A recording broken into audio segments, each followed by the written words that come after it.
Dragnet. Ladies and gentlemen, the story you are about to hear is true. The names have been changed to protect the innocent.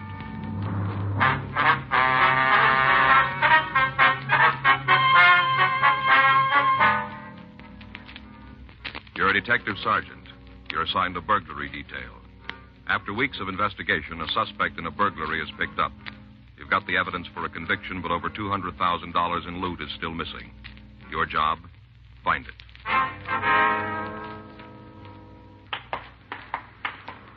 It was Saturday, March 5th. It was warm in Los Angeles. We were working the day watch out of burglary detail. My partner's Frank Smith. The boss is Captain Bernard. My name's Friday. We were on our way back from the cell block, and it was 9:45 a.m. when we got to the interview room. Felony section. I'll get the light. One in, Bowen. Sit down. Over there. You want to smoke? Here's a light.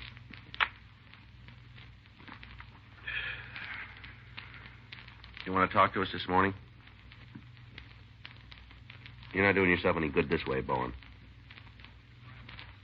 We checked your apartment, Bowen, found a set of tools our crime lab says are the ones used in the Hendricks job. We can put you in the front room of the house. You're dead, Bowen. Why don't you admit it?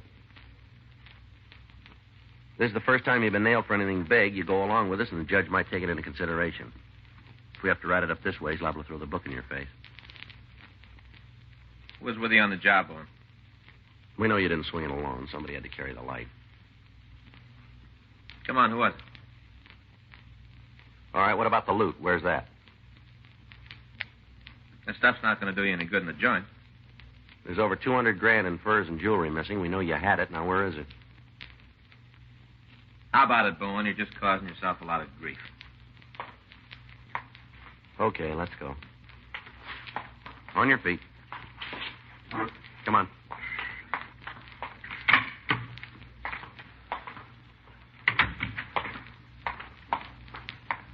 Too bad, cop. Is that so? Sure. There's nothing you can do to make me tell where the stuff is, not a thing. Sure. You're never going to find out where it is. Never. Well, it really doesn't make a lot of difference. You're never going to use it.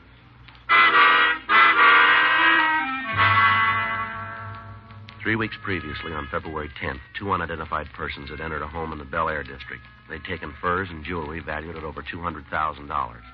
The investigation conducted by burglary detail had netted one of the suspects. He was identified as Cade Bowen, WMA, 32 years.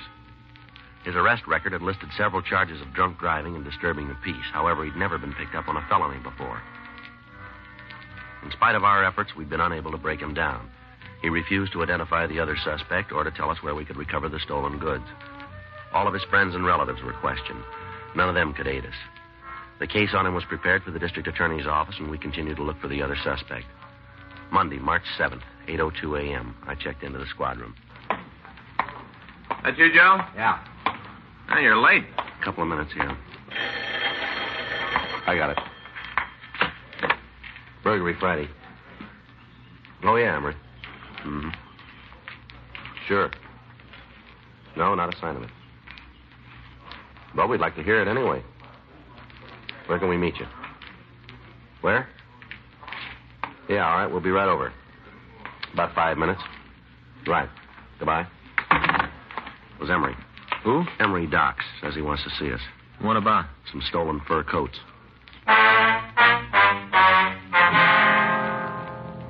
Frank and I left the office and drove over to see the informant. We found him in Pershing Square watching a checker game. Just a minute, Joe. Be with you. All right. No, not that one. Always does it. Okay, let's go. Always the same with that guy. Is that right? Yeah, always the same. Set him up that way and he'll jump. As soon as he does, game is over. He can't see it, but it's over. Mm-hmm. Real pigeon for the setup. You can sit over there and talk. You know my partner, don't you, Emery? Yeah, sure. Hi. How you doing? Not too bad. Guess you can't win them all. Yeah. We can sit there. What do you want to see us about? Oh, fell over something day before yesterday. Thought maybe it'd make sense for you. Mm-hmm. Met a guy who had some coats for sale. Price he was quoting had to be hot. Where'd you meet him? Bar over on First. See a friend? Not to make a touch. I see him in the bar once in a while, but he don't ever buy a drink. Mm-hmm. Other night, he got real palsy-walsy. I don't know, maybe he was gassed or something. But he sure was friendly. You met him in the bar? Yeah, he stopped in to have a belt before I ate.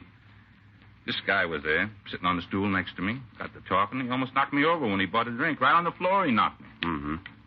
One thing led to something else. He asked what I was doing. I said, oh, just about anything to turn a buck.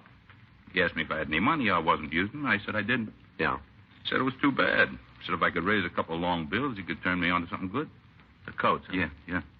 Told me how a friend of his came up with these fur coats, wanted to dump them, said the price was real good. What kind of coats were they? Mink, full length. Had a couple of those scarf things, too. He said they were Stone Martin or something, you know, where the skins look like they're biting each other. Yeah. Like those, Stone Martin, I think. Mm-hmm. Guy made a big thing about how the price was right, and if I had any loot, I could come out with a big thing. Did he say where his friend got him? No, matter of fact, I don't think there was a friend. Coats were in his car.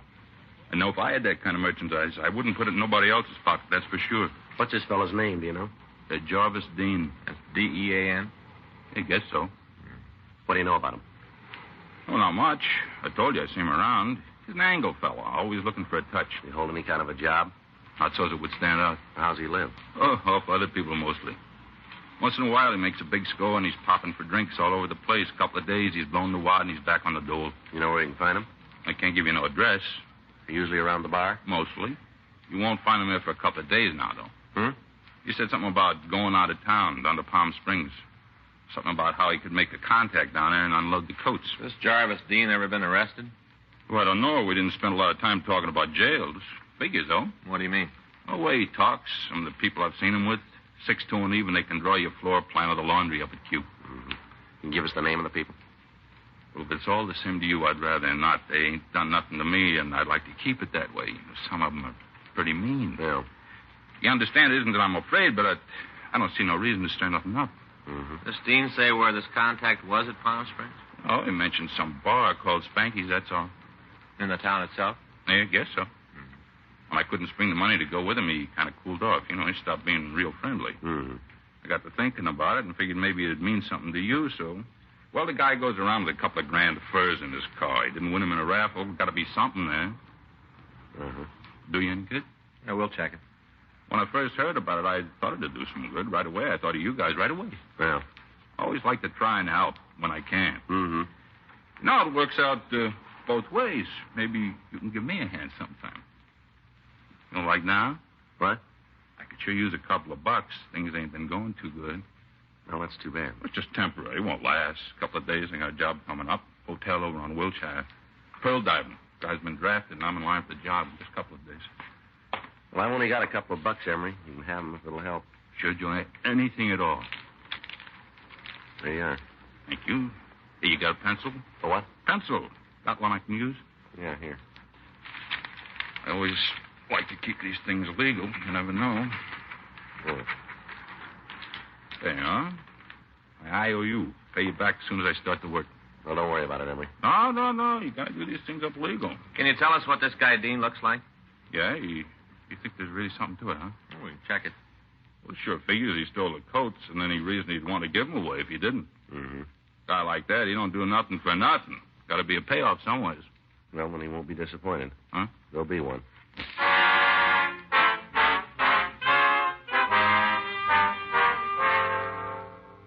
Frank and I got the description of Jarvis Dean and the car he was driving, then we returned to the office. We had the name run through R&I, and we found a record. The mugshot was pulled and shown to Emery Docks. He said it was the man who tried to sell him the coats. We put out a local broadcast and an APB on the suspect and his car. 11:25 a.m. Cade Bowen was questioned again, but he refused to give us any information on whether or not Dean was his accomplice in the burglary.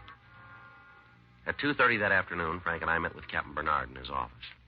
You think it's the Hendricks loot? Should be. We've checked around. There haven't been any other thefts that'd cover it. Got the list? Yeah, here. Thanks. Now, you can see right there, Skipper. 2 mink coats, 1 Stone Martin scarf. Mm-hmm. What about the jewelry? Well, he didn't say anything about it. Doesn't mean it's not there. Mm-hmm. What about this bar in Palm Springs you mentioned? Spanky's? Yeah. You know anything about it? We know where it is. What kind of place is it? Resort town bar. What about the reputation? Clean. We never had any reports about it. Uh-huh. You think that's where they'll turn the stuff? Well, we don't know. All we got's the name. Someplace to look. One we've had. You can't get anything out of Bowen? He won't even admit he's in Los Angeles. What's he got to say about the evidence? Just sits and looks at it. And Palm Springs is the only lead you got? That's it. Okay, trot it down. Can you leave right away? I can. How about you, Smith? Just call Fay. That's it, then. Go on down there, see what you can find out. Be sure to check with their department. They might have something for you. All right. When will you be back? Well, if it works out, should be sometime in the morning. Check with me as soon as you get in. Yeah. This fellow Dean got a record? Yeah, assault 211. Sounds like he might be heavy. Possible. Well, take it easy. Yeah. He's the fellow you're after. He's not going to want to give that stuff up. Well, that puts it on our backs. We got to convince him. Frank and I went down to the carpool and checked out a trip car. 2 hours later, we pulled into Palm Springs. We talked to the local authorities. They had nothing on Jarvis Dean. As far as they knew, there was nothing wrong with Spanky's bar. We got the address of the place and drove over. Yeah, what'll it be? Police officers would like to ask you a few questions. Oh, L.A. cops, huh? Something wrong? Oh, I'd like to ask you some questions. Sure. Come on back here. It'll be easier to talk. All right. Well, what can I do for you? I'd like you to take a look at these pictures. Tell us if you know this man. No, I never saw him. How about this one? Sure. Yeah, he's been around. Is he here now? No, he doesn't usually make it this early. You seen him at all today? I think he was in this morning around 10 in there. You know where we can find him? What's he done? Police business. Well, just so it doesn't get anybody here in trouble. That guy's a real crackpot. What do you mean? He's lonely. He's good business, but if I had my druthers, I'd just as soon he stayed away. Why is that? Well, the way he acts. We got a lot of big people coming here. You know, the picture crowd, a lot of money. They like things quiet. They come down here for a rest, and that's what they want. A guy like that fella, they don't help. Is that right? Sure, he gets gassed, makes a big noise all about how he's buying drinks for the house. The customers don't like that kind of stuff. Mm-hmm. The drinks aren't bad enough, but he's got to start a pitch. What do you mean? I've been trying to set something up, some kind of a deal. You know what it is? No, I don't pay a lot of attention. I just hear him talking to some of the people. Gets any worse, though, I'm going to have to 86 him. Does he come in alone? Sometimes. What do you mean? Well, there's a chick he brings in once in a while. The two of them just sit there and drink. You know her? Why, is she in trouble? Do you know her? Yeah, her name is Blanche. She lives down here. She around? She was. When? About half an hour ago. Said she was going out, get something to eat. She'd be back. You know where she went? No, half a dozen places inside a block she could have gone. If you want to talk to her, the best thing would be to wait right here. All right. She was carrying a real load when she walked out. I hope that food helps her. He said she lives down here. Yeah, she's got a place out the south end of town. What's she do for a living, you know? Well, I don't know. I don't think she's got a job. Seems I heard her say she was divorced. Probably got a chunk of dough from her old man. She and this fellow pretty friendly? You mean the guy in this picture? Yeah. I guess you could say that. Most of the time they're together. How often is he here? Oh, he comes in the place almost every night, you know, when he's in town. Is that quite a bit? Yeah, 3-4 days a week. You ever hear what he did for a living? No, I don't think he works steady. Hey, there's your girl now. Bart, pour me a drink, huh? Yeah, Blanche, a couple of fellas here want to talk to you, honey. Oh, that's all? Bring them on. I always like to talk to fellas. If they're friends of yours, old Bart, I know they're okay. Yeah, sure, Blanche. Is these them? Hey, now, they're pretty nice looking. You know that, fellas? You're pretty nice looking. Wonder if we get to a booth, might be a little easier to talk to you. Oh, the same to you. I'll talk right here. I won't say a thing. What's your name, honey? Friday. Say, that's a funny name. Like the day, huh? That's right. It's my partner, Frank Smith. I do. Oh, come on now. Don't try to pitch that at me. Smith. A phony if I ever heard one. Hey, Bart. Yeah, Blanche. How's that drink? Can't stay here all night, you know. You think you had enough of that? No. You just keep your big yap shut. You better take it easy, Blanche. Take it easy, nothing. Ain't no fellow with a name like Friday and Smith gonna tell me not to have a drink. They're a couple of phonies. That's what they are. All right, Phonies. Miss, settle down now. We're police officers. Oh, yeah? Oh, yeah? Well, I'm the Queen of Sheba. What do you think of that? Hmm? What do you think of that, Mr. Phony? Come on, Blanche. You better quiet down. Don't yell at me, you bartender. If you got any class at all, you keep these mashers out of here. A fine, lousy bar you're running. Let's go outside, lady. You just try and take me out there. You come another step, I'll knock your head off. Blanche, please, honey, take it easy. All right, miss, you said enough. Now let's go outside. Oh, sure. You got a big picture of that, me going out there, and you two can gang up on me. No, that's N-O. I ain't going no place with you. You got it wrong. I have I? Well, I'll just show you. Police! Police! Somebody help! We are the police. You want another call? Help! Police! Sit down. All right. I know when I'm late. You don't have to shove me around anymore. Just leave me alone, that's all. Just leave me alone. You You got some hot coffee? Yeah, sure, I'll get it. Bring it back to this booth here, will you? Come on now. Everything's going to be all right, lady. No, it isn't. Not ever again. Not ever. All right, sit down there. There's a handkerchief. Oh, thanks. I never did anything like that before. That's all right. I guess I'm arrested. Not yet. I didn't mean anything by it. Nothing. Just I didn't know you guys, and then I was a little drunk. Just all of a sudden I wanted to hit something. That's all. Just hit something. You were handy. Here's your coffee. Thanks. You want cream or sugar? No, but Anything I can do for you? No, that's all. I'll be up front up there. Sir. All right. Go ahead, miss. Try the coffee. Might make you feel better. oh, it's hot. I'm too sorry about hitting you. That's all right. Really? It's nice of you to say so.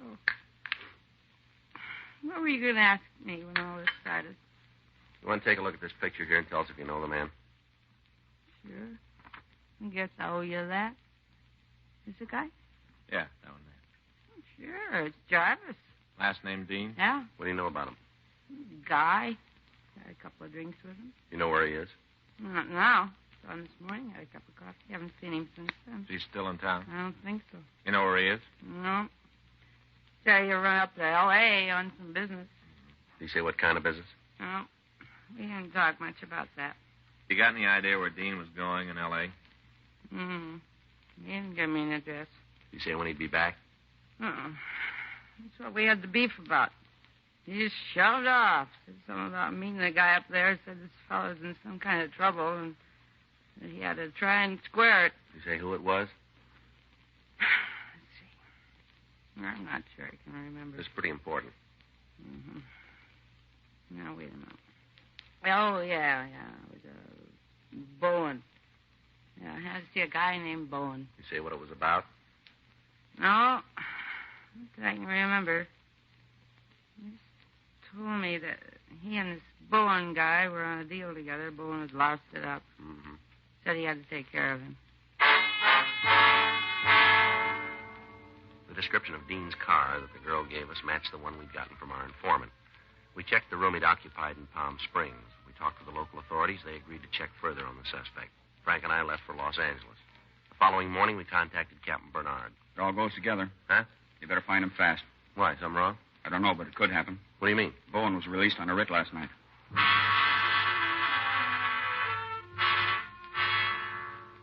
Additional bulletins were gotten out on both men. Bowen's house was put under surveillance, and all of his known hangouts were watched. 2 days passed without word. And then on Thursday, March 10th at 10:57 a.m., Frank and I got back to the office from checking out a lead. Ready? Yeah. Note in the book for you. Important. Thank you. What is it? Supposed to call the sheriff's department. Wonder what it is. I don't know yet. We'll find out. Well, I didn't figure you would, Joe, not until you made the call. Just wondered what it was.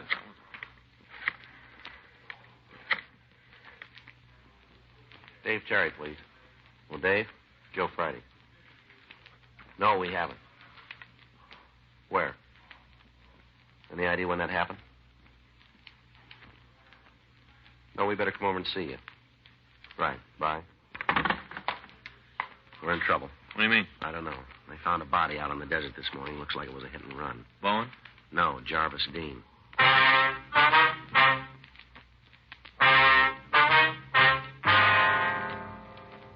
Frank and I left the office and went over to the Hall of Justice where we met with Sergeant Dave Terry. He showed us the photographs taken at the scene and the reports filed by the officers who discovered the body.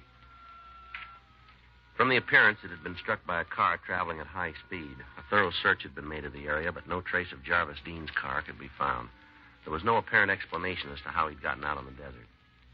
Another local and an APB was gotten out asking that Cade Bowen be picked up for questioning on suspicion of murder. A week went by. There was no word of the suspect. Border stations had been alerted in the event he tried to escape into Mexico. Checkpoints at the California-Nevada border had descriptions of both the car and the suspect. Saturday, March 19th, Frank and I got back from the stats office. Well, it's another dead end. Yeah. Where to now? Well, we can check with the skipper, see if he's got any ideas. All right. Come on in. Where you been? Been looking for you. Stats office. They just finished a run. They didn't come up with anything. You don't need it. Huh? You got half the country looking for Bowen, and he's in your pocket. What do you mean? Main jail. Picked up last night in 502. Cade Bowen had been picked up the night before at the corner of 7th and Hill Streets. He'd been observed by a radio car driving in an erratic manner and had refused to stop when the officers directed him to. After a 10-block chase, he'd been halted, but when the officers asked to see his identification, he told them he didn't have any. He was taken to the main jail and booked on charges of drunk driving. A check of his fingerprints had revealed his name, and we were notified. His car had been impounded, and the crime lab was going over it. We had the suspect brought to the city hall. What is it this time? I held up the Federal Reserve? All right, come off it, Bowen. You know where you're sitting now. This is the last time around for you. Yeah, I've heard that before. You won't hear it again. Where you been for the last week? Sleeping. All right, now where? Any place I could find a soft mattress? Hey, you guys ought to pull some strings and get some new bedding over the main jail. Those bunks are hard. Sure. You know a man named Jarvis Dean? Hmm? Jarvis Dean. Do you know him? Might. That's no answer. That's the best I can do. Look, mister, we're getting tired of playing with you. You're in trouble, and it doesn't come in any bigger sizes. Now, I'm not going to tell you to play it smart because you wouldn't know what I was talking about, but you snapped to and answered these questions. Now, do you know Jarvis Dean? I met him When did you see him last? a couple of weeks ago. We understand he was with you on the burglary. It's a fairy tale. We got it straight. I didn't know you listened to gossip. Where'd you get the car you were driving last night? I bought it. From who? Used car dealer. Well, then you tell us why it's registered to Jarvis Dean, will you? Well, I don't know anything about that. Last time we talked to you, it was for a burglary beef. It's a lot more serious this time. That's so. That's right. Suspicion of murder. Who'd I kill? Jarvis Dean. You're out of your head. We always are. Now tell us why he'd let you drive his car. I don't know if it is his car. Department of Motor Vehicles says it is. We checked it. All of the stolen merchandise was found. Now, you got no right to go through my things. Last time we heard of the stuff, Jarvis Dean had it. What's the matter? Did you have a fight about what to do with it? Maybe you got sore because he was letting you carry the beef yourself. That what happened? Come on, Bowen. You're boxed in. I don't know what you're talking about. Well, let's check the office, see if there's any word from the crime lab. I'll do it then. Tell you what, cop. Hmm? You win, I'll tell you. About Dean? I don't know anything about him. I'm talking about the burglary. Yeah. I did it. You don't have to go any further. No deal. We got you on something bigger. I think we can make that hold up. Look, I'm willing to cop out to the other. How'd you do? Well, here's the report. Well, that wraps it up. Yeah? All right, Bowen, let's go. Huh? We don't have to talk to you anymore. The crime lab just finished going over the car. Yeah? They found where you had that fender repaired. Well, some drunk ran into me. They checked the springs underneath, found traces of fabric, matched the jacket Dean had on when he was killed. We got enough to make you on it. You can't prove I was driving the car. Now, there's no way you can prove it. We think we can. Go ahead. You just take it into court. Try. By the time you get through, the judge and the jury will be laughing. Is that right? Sure, they'll tell you how far out you are. They'll laugh right in your face. They'll tell you something, too. Yeah? And they won't be laughing.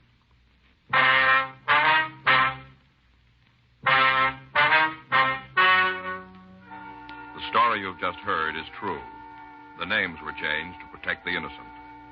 On July 16th, trial was held in Department 98, Superior Court of the State of California, in and for the County of Los Angeles.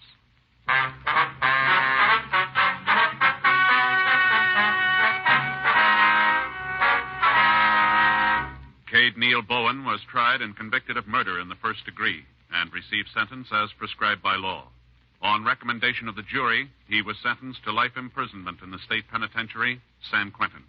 You have just heard Dragnet, the authentic story of your police force in action, and starring Jack Webb, a presentation of the United States Armed Forces Radio Service.